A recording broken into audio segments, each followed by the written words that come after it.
My girlfriend thought it would be hilarious to stick a "will work for food" sign on my back during a family barbecue. I brushed it off with a laugh and then quietly slipped away.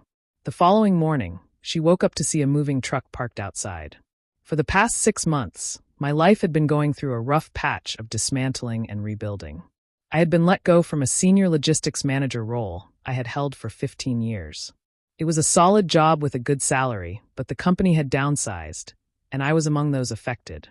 Rather than rushing back into the corporate world, I decided to invest in myself. I used part of my severance to launch my own logistics consulting business, working from a home office I set up in my spare bedroom. The work is demanding, the hours are long, and right now my income is just a fraction of what it used to be. I knew the path ahead would be challenging, but I had faith in what I was creating. My girlfriend of 4 years, Sarah, didn't share my enthusiasm. She had become accustomed to the lifestyle my previous salary afforded us: nice dinners, weekend getaways, and carefree spending. My new reality as a startup owner wasn't nearly as appealing. Her support quickly turned into a quiet resentment that manifested in little jokes and passive-aggressive remarks. She began calling my new venture my little project, and would ask weekly if I was going to find a real job soon. I tried to overlook it, convincing myself she was just feeling stressed and unaccustomed to the uncertainty. I kept my focus on work, putting in 16-hour days and dedicating everything I had to making my business thrive. I thought if I could just show her it was working, she would come around. This year, the annual family barbecue, a tradition I've cherished for as long as I can remember, was hosted at my house. It's a significant event with my parents, siblings, their partners, and a whole bunch of nieces and nephews. I love hosting. It feels great to create a space for everyone to gather. I spent the entire morning preparing, cleaning the yard, and firing up the smoker for the brisket. Sarah seemed to be in an unusual mood, sweet yet oddly giddy. I should have taken it as a warning. The festivities kicked off around 2 p.m. I was at the grill flipping burgers and chatting with my dad, feeling relaxed and content for the first time in weeks. I was in my element, surrounded by loved ones, or so I thought. With my back turned to the crowd, focused on not burning the food, Sarah approached me from behind. I felt her tape something to the back of my t-shirt. I assumed it was just a silly prank, maybe a kiss the cook sign. A few of her friends who had come with her started giggling, and I just smiled and continued cooking. For the next hour, I mingled at my own party, blissfully unaware. I interacted with family, refilled drinks, and played with my nieces and nephews. I caught a few strange looks and heard some hushed whispers, but brushed them off, thinking people were just glad to see me. The moment of realization was a gut punch I won't ever forget. My 7-year-old nephew, Leo, tugged on my shorts, a puzzled look on his face. He pointed to my back and asked, "Uncle Tom? What does unemployed mean?" I froze. My brother, who was nearby, suddenly looked furious and ripped the sign off my back. He showed it to me. It was a crudely drawn sign on cardboard, designed to mimic something a homeless person would hold. In thick black marker, it read, "Will work for food. Unemployed and desperate. Please help. My girlfriend pays for everything." The blood drained from my face. This wasn't just a prank. It was a calculated, cruel attack on my character, work ethic, and temporary vulnerability, done in front of my entire family. Before I could even react, my sister approached, phone in hand, her expression horrified. "Tom, look at this," she said, showing me Sarah's latest social media story. It was a picture of me from behind at the grill, that shameful sign on my back. The caption read, "Putting the new hubby to work. Got to earn his keep. LOL. Unemployed and loving it. Charity case. Charity case." I looked across the yard and saw Sarah laughing with her friends. She caught my gaze and gave me a playful wink, as if we were sharing a hilarious secret.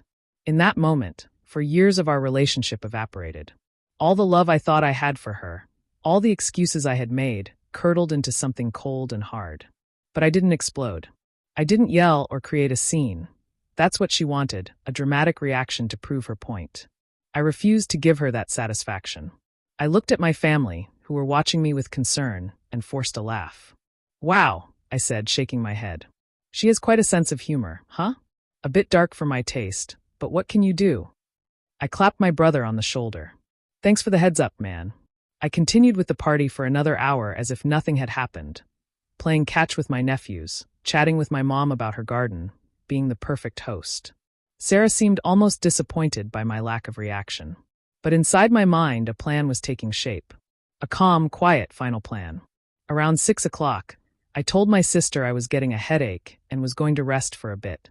I told everyone to stay and enjoy the food and the pool. I went inside, grabbed my keys and wallet, walked out the side door, got in my truck, and drove away. I didn't go far, just to a quiet hotel about 20 minutes away, where I checked in. From the sterile quiet of that hotel room, I made one phone call, a professional moving company that specialized in short-notice jobs. I briefly explained that I needed a crew to pack up and remove one person's belongings from a 2-bedroom house, asking them to arrive at 8 a.m. sharp. Sarah thinks I'm in the spare bedroom sulking. She believes I'll get over it, that we'll have a fight, and everything will return to normal, back to her comfortable digs and my patient tolerance. She has no idea I'm not even in the house. She doesn't realize I've already set the consequences for her actions in motion. She thinks she embarrassed me, but she's about to learn what true humiliation feels like. When she wakes up tomorrow, her entire life with me will be packed in the back of a moving truck. Update 1. The next morning, I was parked down the street from my house at 7:45 a.m., sipping coffee from a gas station.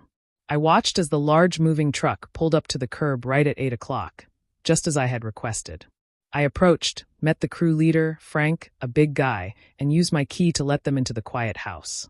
Sarah was still asleep in the master bedroom, completely unaware. I had prepared a detailed list for Frank and his team, specifying exactly what to pack. Women's clothing and shoes from the master bedroom closet, personal items from the master bathroom, the entire contents of the spare bedroom she had turned into her office, and several boxes labeled Sarah in the garage. I was being thorough. I didn't want any accusations of theft or damage. The crew worked efficiently and quietly, a professionalism I appreciated. They started in the spare room. About 20 minutes later, the sounds of their work, the soft murmur of voices, the squeak of packing tape, finally roused Sarah from her sleep. I was in the living room when she stepped out of the bedroom, wearing one of my old t-shirts, her hair a mess, and her face puffy from sleep. She saw the 2 movers carefully wrapping her computer monitor in a moving blanket and froze. Her expression shifted from sleepy confusion to pure panic. "Tom, what is happening?" she demanded, her voice rising. "Who are these people? What's going on?" I took a sip of my coffee and looked at her, my face calm. "They're movers, Sarah," I said. "I hired them. You're moving out." "Moving out?" she shrieked, her voice cracking. "What are you saying? Are you crazy? Is this because of that dumb joke yesterday?" "It wasn't a joke," I replied, my voice low. "It was a public statement. You made your feelings about me very clear. I'm simply accepting it. The people you live with, your family, don't humiliate each other for fun. That's something you do to a stranger or someone you don't like. So, this roommate is asking you to leave." I pulled out my phone and showed her the screenshot of her social media post, the picture of me with the sign, the hurtful caption, the laughing emojis from her friends. "This isn't something you recover from, Sarah," I told her. She began to cry, but it wasn't remorse. It was the sound of a child losing her favorite toy. "You can't do this. Half this stuff is mine. We built this life together." I stepped closer, making it clear. "You didn't build anything. You were a resident.